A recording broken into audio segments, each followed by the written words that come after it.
Assalamualaikum warahmatullahi wabarakatuh. Alhamdulillahi rabbil alamin. Wa bihi nasta'in ala umurid dunya waddin. Summa salatu wassalam ala khairi man ba'athahu Allah rahmatan lil alamin, sayyidil anbiya'i wal mursalin, Rasulillah Muhammad sallallahu alaihi wasallam wa ala alihi wa ashabihi ajma'in. Allahumma allimna ma yanfa'una wanfa'na bima 'allamtana wa zidna ilma innaka antal alimul hakim. Bapak-bapak, ibu-ibu, para hadirin jamaah pengajian Jalan Tridharma di Masjid Asy-Syifa yang dimuliakan Allah Subhanahu wa taala. Syukur alhamdulillah, tak hentinya lisan kita memanjatkan puja dan puji hanya untuk Allah Subhanahu wa taala atas begitu banyak karunia dan nikmat yang Allah berikan pada kita. Semoga kita semua tergolong hamba-hamba yang pandai bersyukur kepada Allah. Salawat berangkaikan salam kita hadiahkan kepada Nabi Muhammad sallallahu alaihi wasallam. Allahumma salli wa sallim wa barik alaihi.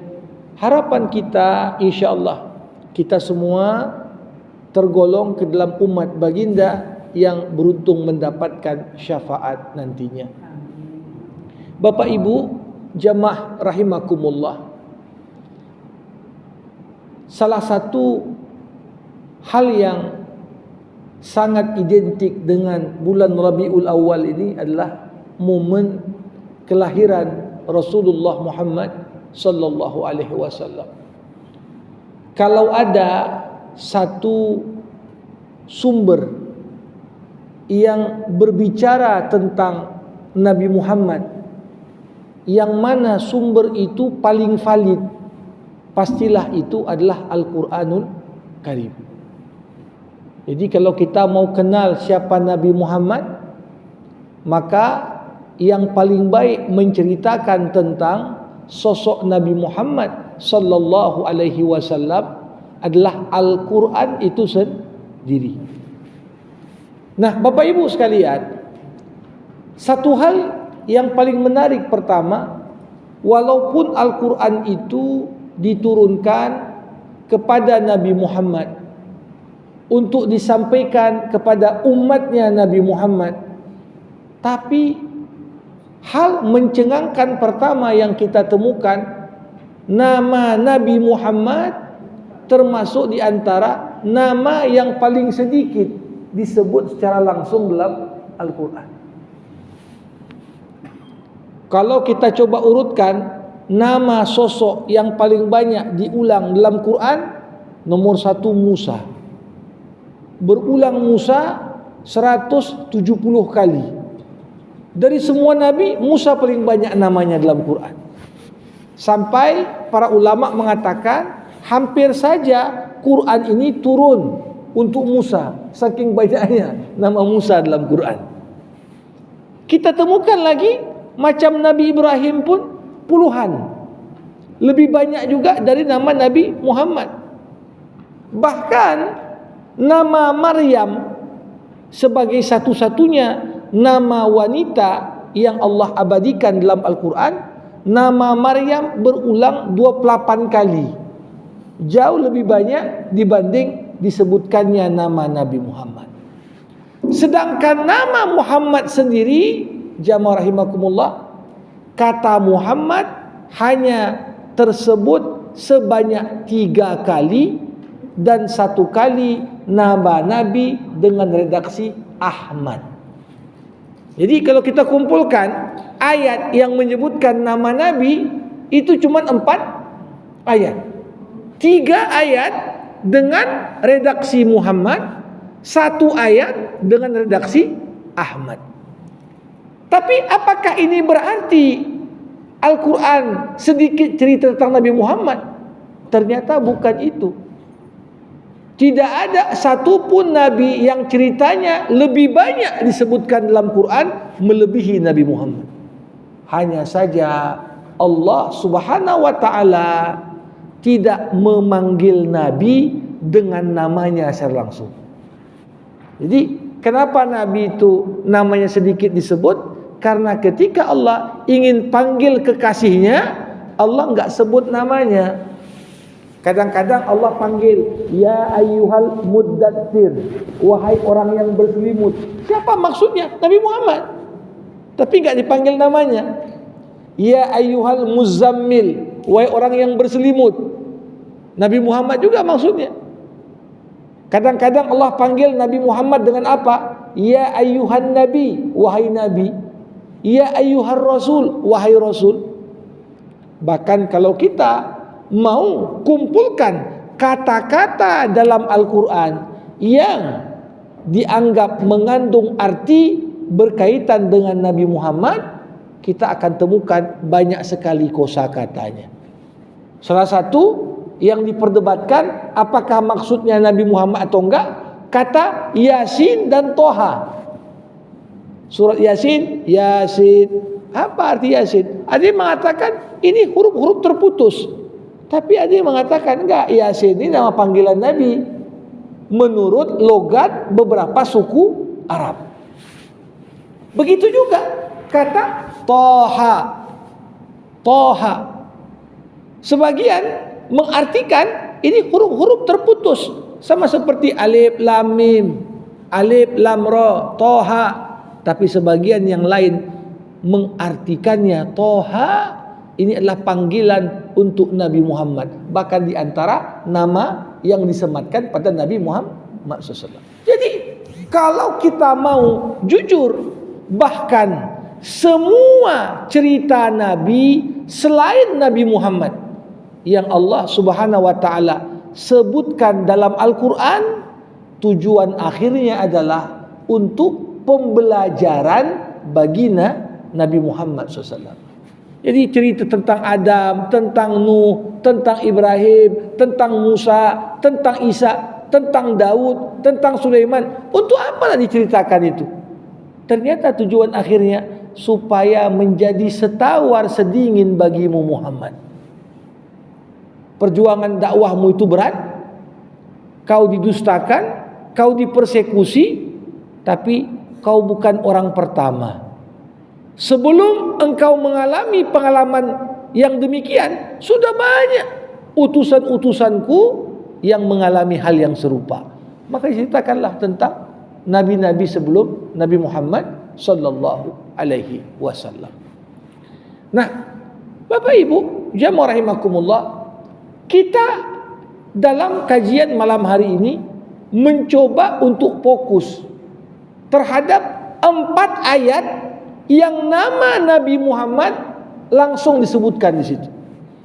Tentunya 4 tempat dalam Al-Quran ini yang langsung nama Nabi disebutkan, ini punya pesan yang cukup dalam. Kenapa langsung Allah menyebut nama Muhammad? Dan sebagai informasi, nama Muhammad sebelum dipakai oleh Nabi Muhammad ini termasuk di antara nama yang paling jarang, bahkan gak pernah dikatakan dipakai oleh orang Arab sendiri. Kalau kita lihat bagaimana cara orang Arab menamakan anak-anak mereka, itu banyak orang Arab suka kasih nama anaknya dengan nama binatang. Bahkan dunia Arab pernah dipimpin oleh 3 penguasa semuanya nama binatang. Dulu ada di Arab Saudi Fahad, artinya singa itu, ya. Ada lagi Asad, ya. Ada lagi Numairi di Sudan dulu. Ini semua nabi binatang semua ini. Jadi ketika Nabi Muhammad dilahirkan oleh sang ibunda tercinta tanya pada mertuanya Abdul Muttalib, siapa lagi saya kasih nama anak yang lahir ini? Karena ayah Nabi Abdullah sudah meninggal. Maka Abdul Muttalib berpikir panjang. Dia bertawaf keliling Ka'bah sampai dia dapat ilham nama Muhammad. Dan nama ini nama yang gak terpikirkan, walaupun maknanya itu indah. Muhammad artinya yang terpuji. Nah, sekarang setelah nama Muhammad itu dipakai Nabi, data di abad ke-21 tidak ada satupun nama depan yang lebih banyak dipakai dan paling populer zaman sekarang melebihi nama Muhammad. Coba bayangkan tuh, dulu gak ada yang pakai nama Muhammad. Seakan-akan nama itu tunggu lahir Nabi untuk dijadikan populer. Padahal kalau dilihat maknanya kan bagus itu, yang terpuji. Tapi gak terpikir orang tuh kasih nama itu. Seperti dipersiapkan ini untuk dinamakan kepada Rasul dan Nabi terakhir. Nah, jemaah rahimakumullah, pertama kita akan mengkaji dulu ayat yang disebutkan kata Ahmad. Karena ini cuma satu dalam Quran. Di dalam surah As-Saff. Allah Subhanahu wa taala menyeru, wahai Bani Israel, ya, sembahlah Allah yang telah mengutus kepada kalian Isa, putra Maryam, yang membawa kabar gembira akan datang seorang Rasul akhir zaman yang namanya Ahmad. Wa mubasysyiran bi rasulin ya'ti min ba'di ismuhu Ahmad. Jadi sebelum Nabi Muhammad lahir, nabi-nabi yang diutus Allah sebelum Nabi Muhammad semuanya sudah memberitahukan kepada umatnya masing-masing. Nanti datang Nabi akhir zaman, namanya Ahmad. Nah, sekitar tahun 70-an itu ditemukan satu naskah kuno, Injil berbahasa Latin. Injil berbahasa Latin. Sebelum diterjemahkan ke dalam bahasa-bahasa yang ada di Eropa, terlebih dahulu dari bahasa Suryani, ya, termasuklah di bahasa Latin. Nah, ketika dikaji, ada satu kata dalam versi Injil bahasa Latin yang menunjukkan arti Muhammad. Apa itu? Kata-kata dalam bahasa Latin disebut Farqlid. Farqlid artinya Al-Mu'azza, yang terpuji. Itulah terjemahan Muhammad. Jadi isyarat, kalau kita lihat kedatangan Nabi Muhammad ini sejak Nabi Nuh sudah disampaikan, nanti ada Rasul akhir zaman namanya Muhammad. Datang lagi nabi-nabi setelahnya, akan datang Rasul akhir zaman namanya Muhammad. Bahkan Nabi Muhammad SAW selalu berkata kepada orang-orang, aku adalah ijabah Allah atas doa ayahku Ibrahim. Kita baca dalam surah Ali Imran, ketika Nabi Ibrahim selesai membangun Ka'bah bersama putranya Ismail, apa doa Nabi Ibrahim? Rabbi ja'al hadzal balada amina. Ya Allah, jadikanlah negeri ini negeri yang aman. Tapi ada doa Ibrahim, wab'ats fihim rasulan, utuslah dari keturunanku yang tinggal di negeri Mekah ini seorang rasul. Jadi Ibrahim langsung minta sama Allah, ya Allah, jangan anakku dari Ishak aja ada rasul, dari Ismail pun utuslah ya Allah seorang rasul dari keturunanku yang tinggal di sini. Makanya ketika Nabi Muhammad SAW mulai berdakwah, beliau mengatakan, aku adalah ijabah Allah atas doa Ibrahim alaihissalam. Jadi ini kan berarti kedatangan Nabi, kelahiran Nabi sesuatu yang istimewa. Belum lagi lahir udah diinfokan. Biasanya Bapak Ibu, kalau ada informasi jauh-jauh hari tentang satu peristiwa, itu menunjukkan peristiwa itu penting. Bukan sehari dua hari sebelum lahir, berabad-abad.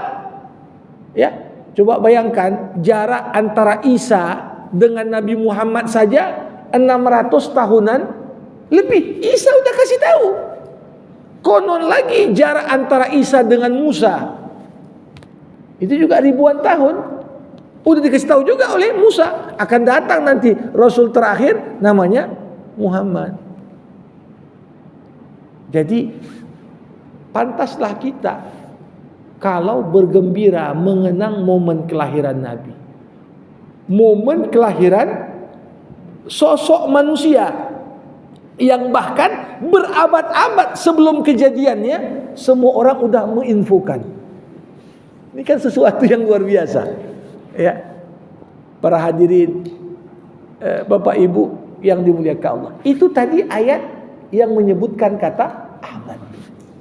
Kemudian ada 3 ayat yang menyebutkan kata Muhammad. Yang pertama di mana kita temukan? Kita temukan di surah Ali Imran, di sela-sela ayat yang bercerita tentang perang Uhud. Ada apa dengan perang Uhud? Perang Uhud adalah perang di mana umat Islam mengalami kekalahan perdana. Mengalami kekalahan yang disebabkan karena tidak patuhnya tentara Muslim terhadap instruksi Rasulullah. Di sela-sela ingin membangkitkan motivasi dan semangat pasukan mujahid yang sudah down karena kalah, tersebutlah ayat wa ma Muhammadun illa rasulun qad khalat min qablihi rusul afa in mata au kutila in qalabtum ala aqabikum. Muhammad itu hanyalah seorang rasul.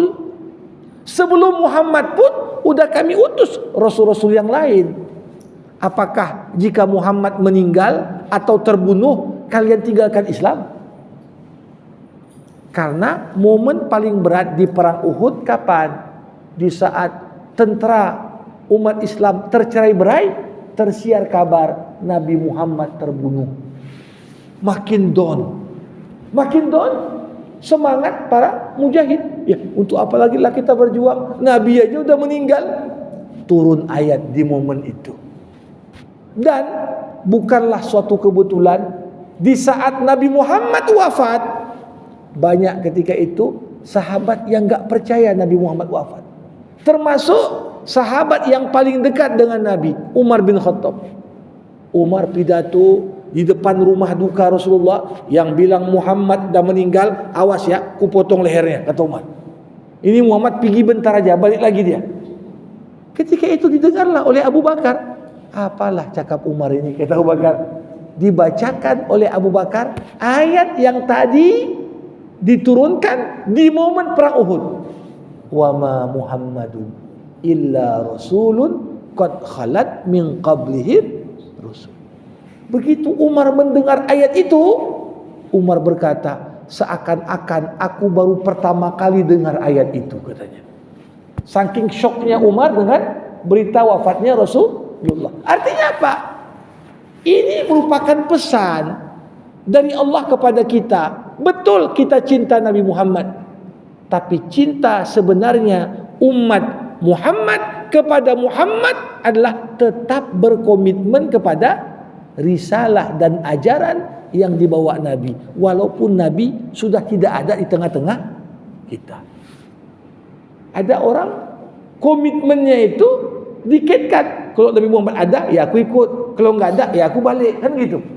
Makanya paling banyak orang murtad waktu Nabi Muhammad meninggal. Ada murtad karena tak mau bayar zakat, ada murtad karena percaya Nabi palsu, ada murtad karena ini dan itu, banyak sekali. Nah, zaman sekarang para hadirin rahimakumullah, betul gelombang islamisasi, orang berbondong-bondong masuk Islam ada. Tapi sisi lain, di tengah umat Islam yang makin rapuh akidahnya pun banyak. Maka perlu kita bacakan ayat ini kepada yang mudah kali goyang akidahnya. Jangan Muhammad gak ada, kalian murtad. Bahwasanya apa? Pesan Allah, tanda kita cinta Rasulullah, tetaplah berpegang kepada risalah dan dakwah yang telah dirintis Nabi Muhammad. Ini ayat yang pertama, ada kata Muhammad di situ. Ada ayat kedua, ada kata Muhammad. Itu kita temukan di surah Al-Ahzab. Maka Muhammadun aba ahadim min rijalikum walakin Rasulullah wa khataman nabiyyin. Muhammad itu bukanlah ayah salah seorang di antara kalian, tapi dia adalah utusan Allah dan penutup para nabi. Nah, ayat ini apa konteksnya? Pertama, surah Al-Ahzab itu konteks umumnya, atmosfer surahnya berkaitan dengan perang Parit. Itu salah satu perang paling berat yang pernah dihadapi umat Islam. Terjadi tahun ke-6 Hijriah. Kenapa berat? Selama ini kalau perang, umat Islam keluar dari Madinah, menghadapi musuh di luar kota Madinah. Jadi kalaupun kalah, gak sampai jatuh Madinahnya. Tapi di perang Parit, musuh udah lebih dulu ngepung Madinah, gak membiarkan umat Islam menghadapi mereka di luar. Ketika terdesak, disinilah Nabi suruh, kalau gitu kita buat parit lah, biar musuh gak bisa masuk. Coba bayangkan, dikepung dan diboikot berbulan-bulan. Itu kondisi umum surah itu diturunkan. Nah, tapi konteks ayat secara khusus ini mengaitkan kehidupan Nabi dengan kehidupan anak angkatnya. Kita tahu Rasulullah itu punya 7 orang anak, 3 laki-laki, 4 perempuan. Yang laki-laki semuanya meninggal di usia anak-anak. Sehingga dulu Khadijah itu punya seorang budak. Budak ini yang selalu menemani Nabi, dan Nabi sangat sayang pada budak itu. Nama budak itu Zaid bin Harisah. Ya, Zaid bin Harisah. Saking Nabi sayang, bukan Nabi perlakukan macam budak, tapi diperlakukan macam anak kandung. Sampai orang-orang kalau nengok Zaid, bukan lagi namanya Zaid bin Harisah, orang manggilnya Zaid bin Muhammad. Udah dianggap, ya ini anak kandung Nabi lah.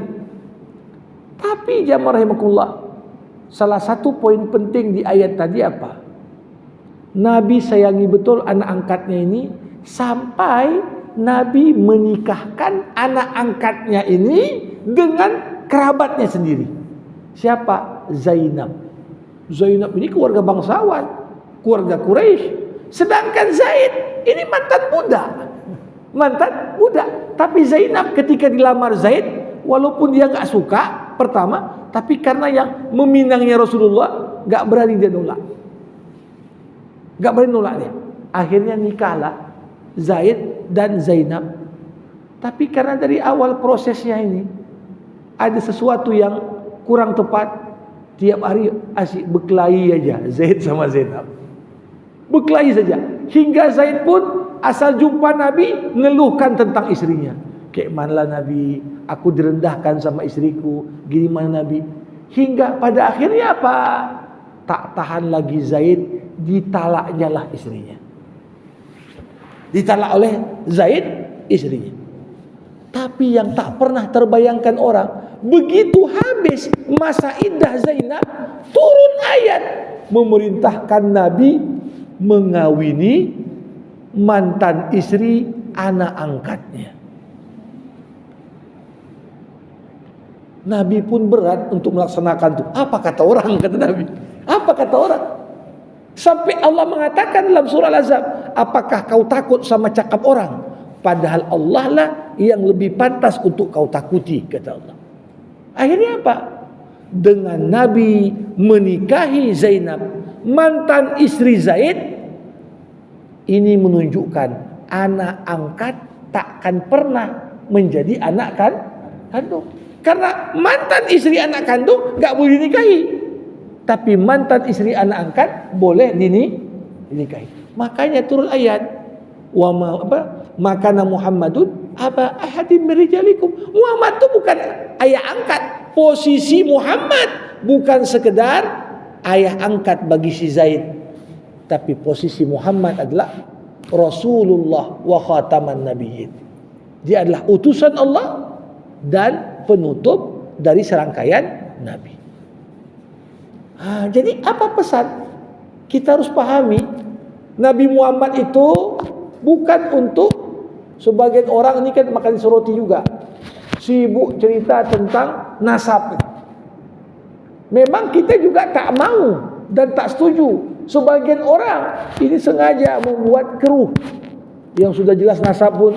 Tapi tak kita pungkiri ada orang yang menasab-nasabkan.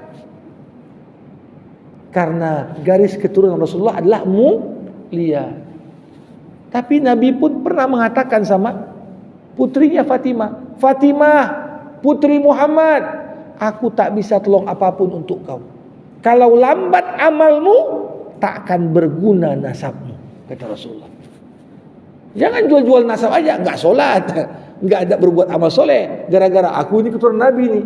Enggak bisa. Muhammad itu bukan ayah kalian, tapi dia adalah Rasulullah dan penutup para nabi. Nah, ayat yang terakhir yang disebutkan nama Nabi Muhammad SAW di dalamnya adalah ayat di surah Al-Fath.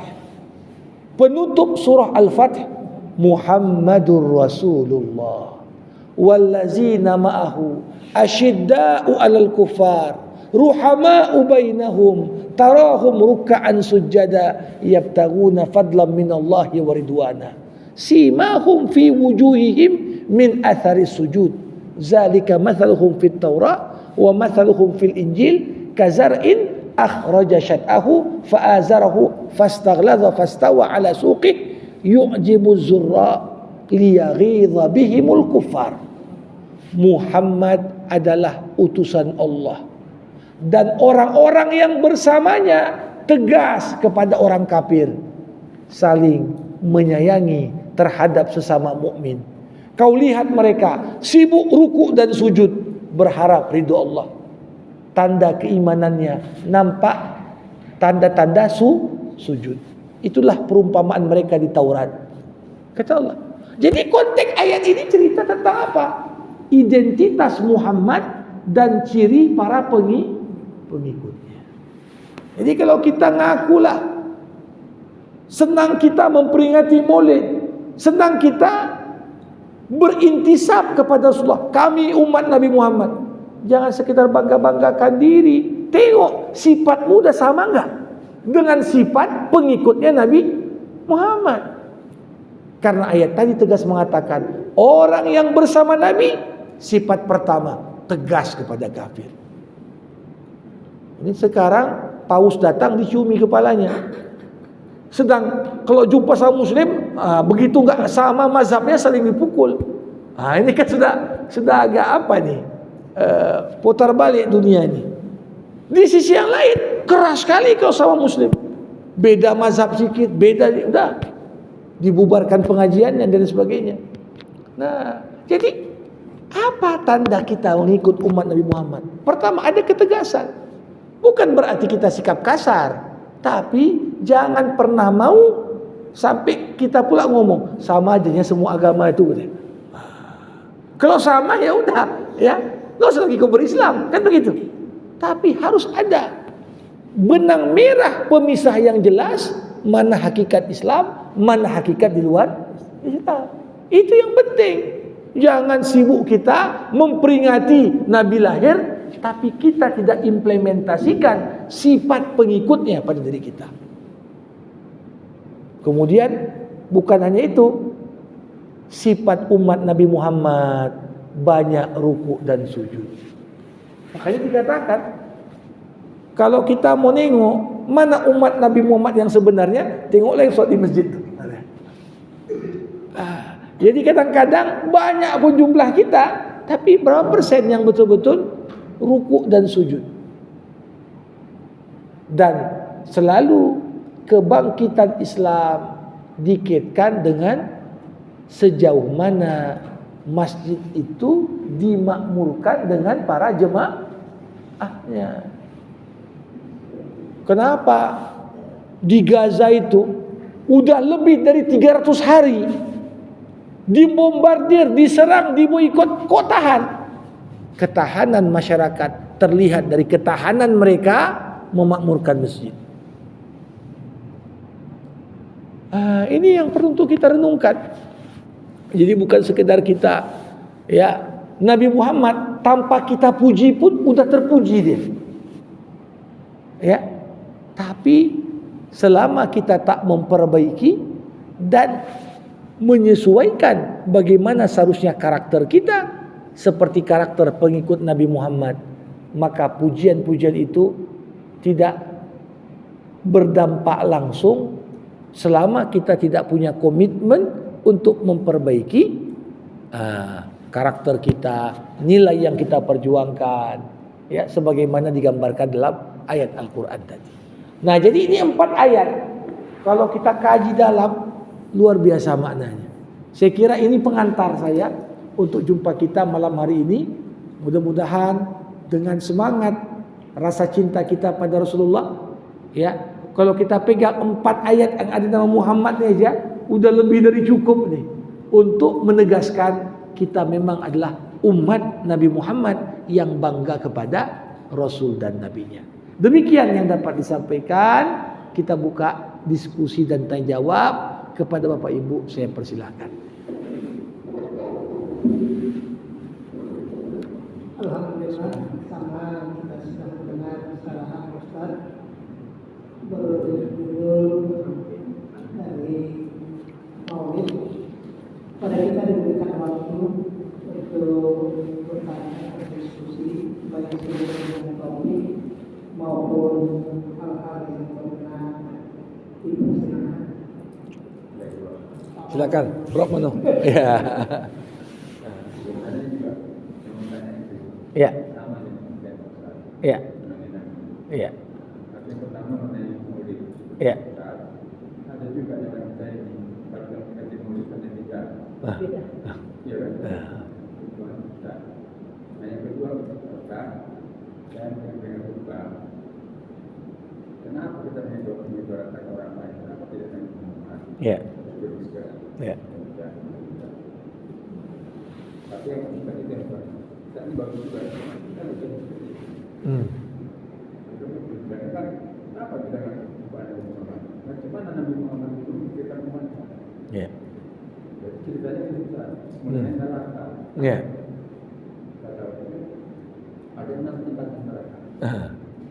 Dari mulai 1 sampai 6. Satu kali Ya. yang Nabi yang itu. Tapi yang ke-6 Jibril tidak ngomong. Tidak ngomong. Sampai berapa kali baru ngomong. Siapa yang bertanya siapa yang benar yang tidak pernah ada. Artinya ditambah. Ditambah lagi. Apa itu? Itulah umat. Begitu dengar itu, Nabi pulang 3 hari tidak keluar kamar. Abu Bakar datang tidak mau. Umar datang tidak mau. Siapa yang mau datang? Anaknya Fatimah.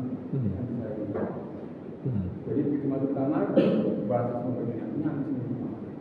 Kenapa mereka umatnya itu? Nah, sebenarnya saya ingin bertanya sebenarnya umat orang yang umat kita, ya. Kita, apa maksudnya kita? Ya. Yang kedua, apakah semua itu yang ada yang dimatikan oleh ada yang syirik, yang munafik, yang melakukan. Nah, itu yang mana gitu kan? Iman itu betul bahwa kita kita tenang, mereka jahanam itu. Jadi ini juga mana saya baca ini. Dengan itu dapat ya, menjadi itu nyata. Ya, karena itu naik itu sama ini. Ya kita pun ya salah juga nama kita kan. Jangan. Ya. Ngerti juga kita kalau memang itu tidak. Tapi kadang ada juga ya orang kita sama Muhammad nanti nakal juga. Iya. Tidak ada artinya. Iya. Sebenarnya ya saya bagus juga. Iya. Baik, terima kasih Prof. Ya, tadi banyak poin disampaikan. Tentunya nama Muhammad sebaik-baik nama, karena artinya pun yang terpuji. Nah, jangan salahkan namanya, tapi salahkan mungkin kurang terdidik dia. Itu dia. Ini Muhammad kok nakal kali ya. Mungkin tak dapat sentuhan pendidikan yang benar, sehingga akhirnya rusak dia. Nah, kalau kita merujuk kepada Al-Quranul Karim, Quran itu kan mengatakan innal munafiqin fid darkil asfali minan nar. Orang-orang munafik itu berada pada lapisan paling rendah dari neraka. Jadi neraka itu justru yang paling tingginya itu yang paling ringan. Makin turun makin berat. Makin turun makin berat. Ya. Nah, kalau riwayat tadi mengatakan siapa yang menghuni itu derajat yang paling rendah, umatmu. Pengertian umat Nabi di sini apa? Umat Nabi dalam pandangan para ulama dibagi dua. Ada namanya umat dakwah, ada namanya umat istijabah. Semua manusia, mukmin ataupun kafir yang hidup setelah Nabi Muhammad diutus, itu umat Nabi Muhammad. Jadi Ariel Sharon Muhammad, ya, tapi dia umat dakwah, umat yang menjadi sasaran dakwah. Tapi selama dia tak beriman, dia nggak akan jadi umat ijabah. Jadi kalau kita ya beriman, bertakwa, kita laksanakan perintah Allah, kita umat, bukan sekedar yang menjadi sasaran dakwah, tapi kita juga sudah menyahuti seruan Nabi tadi. Nah, sebenarnya berbicara tentang lapisan-lapisan neraka itu banyak. Ada misalnya hadis Nabi. Berapa banyak orang mengucapkan perkataan, dia tak peduli dengan apa yang diucapkannya. Ternyata ucapannya itu membuat dia tercampak ke dasar neraka jahanam 70 tahun. Kadang-kadang kita ngomong suka hati aja. Ya, ngomong suka hati. Kalau ditimbang dengan timbangan akidah, oh bahaya ini. Bukan lagi sekedar kafir, ini udah masuk pada bisa jadi seburuk-buruknya kekufuran. Apa itu? Bisa saja kufru ilhad, ateis, mengingkari ada eksistensi Allah Subhanahu wa taala. Jadi kalaupun dikatakan munafik, syirik, ya, dosa besar pun bisa buat masuk neraka. Selama kita yang melakukannya tak bertobat ketika di dunia. Membunuh orang, dosa besar. Kalau belum bertobat dia masuk neraka. Tak, cuma dosa besar tak membuat kita abadi. Kalau ada keimanan, ya dihukum aja dulu sesuai dengan kadar dosa yang dibuat, nanti dikeluarkan lagi. Begitulah dia. Jadi kalau dikatakan Rasulullah begitu peduli dengan umatnya, iya. Makanya wajar kita ini harus lebih sayang pada Nabi, bahkan melebihi sayang kita pada diri kita masing-masing. Kenapa? Karena Nabi pun mikirin kita lebih dari memikirkan dirinya sendiri. Lebih dari memikirkan dirinya sendiri. Coba bayangkan, orang mau sakaratul maut masih umati-umati. Coba bayangkan. Orang sudah mau meninggal masih yang diucapkannya apa? As-shalah, as-shalah, umatku jangan kalian lupakan sholat. Masih ngingatkan kita. Coba bayangkan itu. Jadi betul ya, hak Rasulullah untuk kita cintai, dan tak ada memang orang yang dedikasinya, perjuangannya, pengorbanannya untuk kita umatnya lebih besar dari apa yang dibuat Rasulullah SAW kepada seluruh umat manusia. Jadi itu dia satu hal yang pastinya kalau kita renungkan, Ya, seperti Pak katakan tadi, kita pun baca kisahnya aja bisa menangis kita. Di momentum yang tepat kita membayangkan itu. Ya Allah, betapalah terkasihnya Nabi ya melakukan itu semua demi umatnya, demi kita. Demikian, Bro. Ya. Gimana? Syafaat. Nah, syafaat Nabi Muhammad SAW itu dibagi para ulama menjadi dua bentuk. Syafaat uzma, syafaat sughra. Syafaat uzma, sahabat Nabi yang agung. Ini berlaku bukan hanya untuk umat Nabi Muhammad, tapi untuk seluruh umat manusia dari mulai zaman Nabi Adam. Karena dikatakan dalam sebuah hadis, semua nabi sudah pakai doa gacoknya. Artinya semua nabi sudah punya ada doa yang kalau dia panjatkan Allah enggak akan tolak. Semua nabi dah pakai. Adam kapan dipakai? Waktu terusir dari surga, Rabbana dzalamna anfusana. Udah, Allah ijabah. Nuh ketika udah palak kali berdakwah 900 tahun lebih, ya. Apa kata Nuh? Ya Allah, turunkanlah azab untuk orang ini. Ya, lahir pun sama juga kayak bapaknya kata Nuh. Artinya sudah sampai pada posisi betul-betul yang dihadapinya itu penolakan yang luar biasa. Begitu juga Musa, begitu juga Isa. Nabi Muhammad berapa kali datang momen pantas Nabi pakai doanya itu, tapi enggak dipakai Nabi. Ketika Nabi diusir dari Taif sampai terluka, datang Jibril, aku siap apapun yang kau perintahkan. Tapi Nabi enggak berdoa, ya Allah timpakan aja gunung di Taif, enggak ada. Tapi Rasulullah katakan, ya Allah berikanlah hidayah untuk mereka. Mereka tidak paham, mereka enggak ngerti. Jadi syafaat uzma berlaku untuk semua, termasuk kita. Tapi ada amal-amal tertentu itu syafaat sughra, amal-amal tertentu yang membuat kita menambah pembelaan kita untuk layak masuk syurga. Termasuk ketika kita suka berselawat untuk Rasulullah. Man shalla alayya salatan sallallahu lahu biha ashran. Siapa yang berselawat kepadaku sekali, Allah mendoakannya 10 kali. Kan luar biasa itu. Jadi itu tadi syafaat Nabi. Dan tentunya jangan dipahami Nabi pun memberikan syafaat atas izin Allah. Jadi jangan dipahami terpisah, tidak. Karena enggak ada satupun yang bisa berikan syafaat kecuali yang Allah izinkan. Di momen itu yang diizinkan memberikan syafaat uzma itu hanya Nabi Muhammad sallallahu alaihi wasallam. Demikian. Ya. Baik, Bapak Ibu. Silakan. Ya. Ya.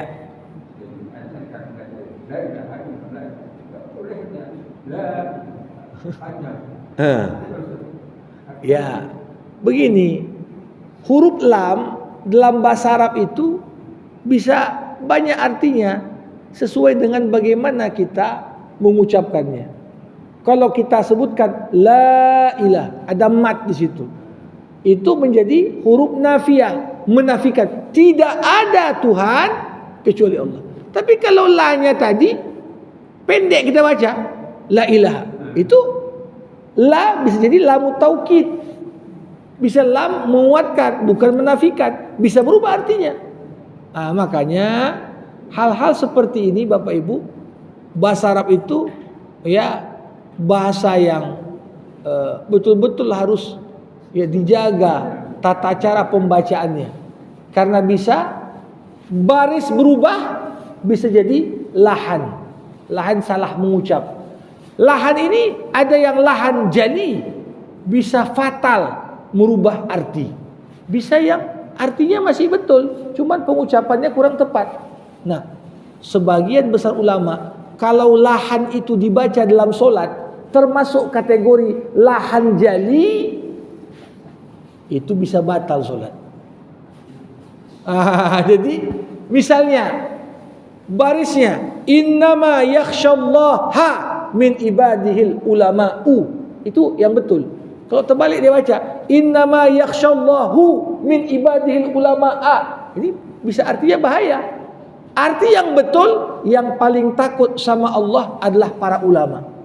Kalau salah baris, Allah takut sama ulama. Ini kan udah lain artinya ini. Wah, bisa membawa pada kemusyrikan. Masa Allah takut sama ulama? Seharusnya ulama yang paling takut sama Allah. Perkara panjang pendek, perkara baris tertukar. Jadi termasuk tepat kalau dikatakan la ilah, ada itu mat, 2 harakat minimal. Kita baca la ilaha illallah. Demikian. Jadi dia bilang kau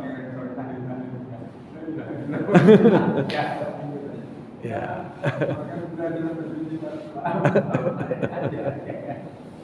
Baik Bapak Ibu, mari sama kita akhiri. Oh, ada yang bertanya? Silakan Bu. Assalamualaikum warahmatullahi wabarakatuh. Waalaikumsalam warahmatullahi. Dan perkembangan sekarang di negara kita ini yang bermain dengan kunjungan paus kemarin sampai ada istilahnya imam dari masjid kita itu pecah, tak boleh lagi. Dia mengizinkan paus berkhutbah di masjid kita. Jadi sebagaimana perkembangan ini, jadi rasanya kita perlu juga ada penjelasan kota. Memang salahkah dia mengizinkan seperti itu, atau memang kita sama sekali tidak boleh seperti yang telah dilakukan oleh pemerintah mengagung-agungkan dari paus itu. Maka itu pertanyaan kami Pak Ustaz, untuk menambah wawasan sedikit. Baik. Terima kasih. Terima kasih Ibu. Waalaikumsalam warahmatullahi. Bapak Ibu yang dimuliakan Allah. Jadi kita tahu negeri kita ini negeri yang dikenal sebagai negeri Muslim dengan jumlah penduduk terbesar. Jadi posisi dimainkan Indonesia ini strategis sekali. Dan dikenal juga Indonesia ini masuk kategori Muslimnya adalah masuk kelompok dianggap moderat. Ya, artinya konflik-konflik antar sekte agama, kemudian antar umat beragama relatif di kita ini tidak sampai mengakibatkan pertumpahan darah yang begitu berat.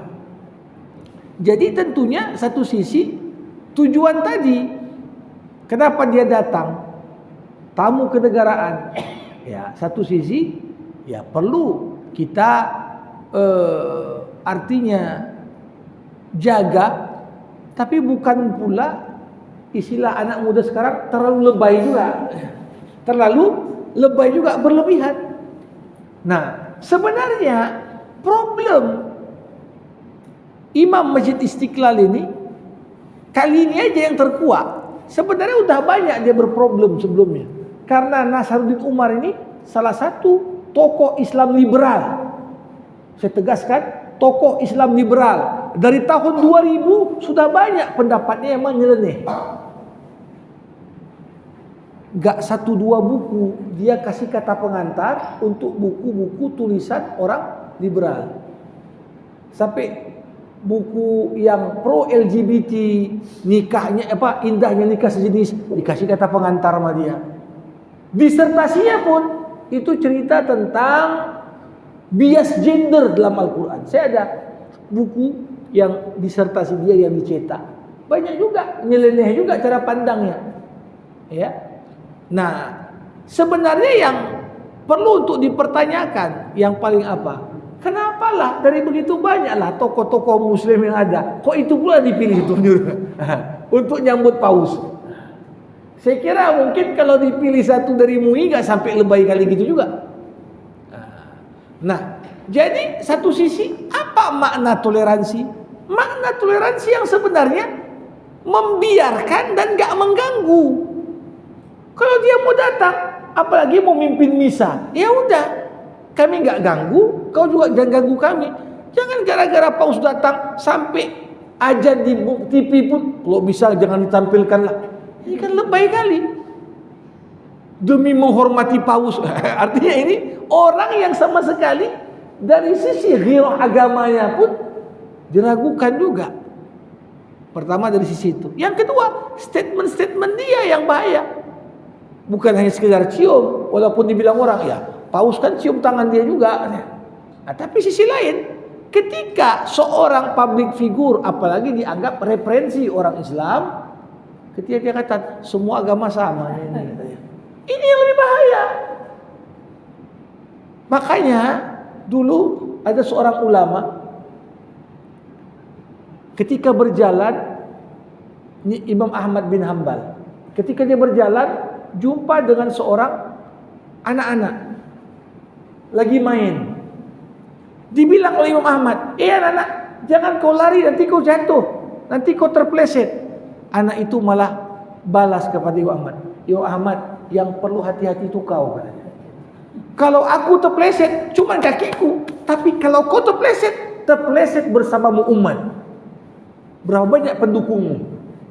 Kalau salah kau ngomong, semua orang ikut, terpleset bersamamu. Nah, ini yang kadang-kadang Allah sudah berikan kita posisi tertentu, ini kita harusnya menyadari, ini bahaya ini. Salah aku berbuat, berapa banyak orang ikut nyala. Maka kan hebatnya sosok Buya Hamka itu apa? Ketika walaupun fatwanya dianggap keras, mengharamkan mengucap Natal, disuruh untuk cabut fatwa itu. Kata Buya Hamka, gak mungkin ku cabut, katanya. Kenapa? Bagaimana aku mengucapkan selamat Natal sedangkan mereka masih terus di zaman itu begitu gencar dengan gerakan misionarinya. Masa aku kasih selamat untuk orang yang memurtadkan saudaraku? Ini sekarang kita tengok awal kemerdekaan berapa jumlah Muslim di Indonesia? Di atas 90%. Sekarang 80%. Artinya berkurang terus. Datang orang yang mengkristenkan, kita sambut layaknya dia juru selamat pula. Ini ada yang salah. Bukan artinya kita terlalu keras, tidak. Makna toleransi, biarkan dia. Dia mau pimpin misa, gak usah ganggu. Tapi dia juga jangan pula ngeraco di masjid kita, kan gitu juga kan. Kita gak ganggu dia dengan ibadahnya, tapi dia juga jangan kacaukan di kita. Nah, ini tentunya kan banyak orang tanpa disadari dibuatlah video wanita berjilbab sampai menangis jumpa paus. Ini kan macam didramatisir sekali. Nah, yang bahaya apa? Bagi orang yang nonton tanpa berpikir kritis. Ini yang bahaya. Kalau levelnya level intelektual mungkin dia bisa pahami. Ini nggak betul nih. Tapi level orang awam, siapa yang memfilter itu? Nah, ini yang saya kira sesuatu yang perlu untuk senantiasa diingatkan. Jadi bukan sekedar masalah boleh nggak non muslim masuk ke dalam masjid. Ini sebagian ulama membolehkan, sebagian ulama hanya mengkhususkan pengharaman masuk masjid itu berlaku bagi Masjidil Haram. Masjid yang lain, bahkan beberapa masjid di kota besar dunia sengaja ada sayap masjid yang boleh non muslim masuk untuk mereka bisa tengok indahnya ajaran Islam. Nah, jadi kalau dia masuk masjid, ya selama dia jaga batasan-batasan yang ada. Tapi yang masalah itu lebaynya orang yang nyambutnya ini, bukan masalah masuk masjidnya. Mungkin kita cari pembenaran pun bisa untuk dia masuk ke masjid. Tapi orang lebay, ya sampai menangis-nangis dan sebagainya, itu yang mengkhawatirkan sebenarnya. Dampak itu dalam jangka panjang terhadap akidah orang awam. Ya, sekian demikian. Alhamdulillahirabbil alamin. Hamdan yuwafi ni'amah wa yukafi'u mazidah. Ya Rabbana lakal hamdu kama yanbaghi li jalali wajhikal karim wa li 'azimi sultanik. Allahumma salli ala sayyidina Muhammad wa ala alihi wa sahbihi ajma'in. Allahumma 'allimna ma yanfa'una wanfa'na bima 'allamtana wa zidna 'ilma innaka antal alimul hakim. Allahumma arinal haqqa haqqa warzuqna ittiba'ah wa arinal batila batila warzuqna ijtinabah. Rabbana atina fid dunya hasanah wa fil akhirati hasanah wa qina adzabannar wa sallallahu ala sayidina Muhammad wa ala alihi wa sahbihi ajmain walhamdulillahi rabbil alamin. Terima kasih. Assalamualaikum warahmatullahi wabarakatuh.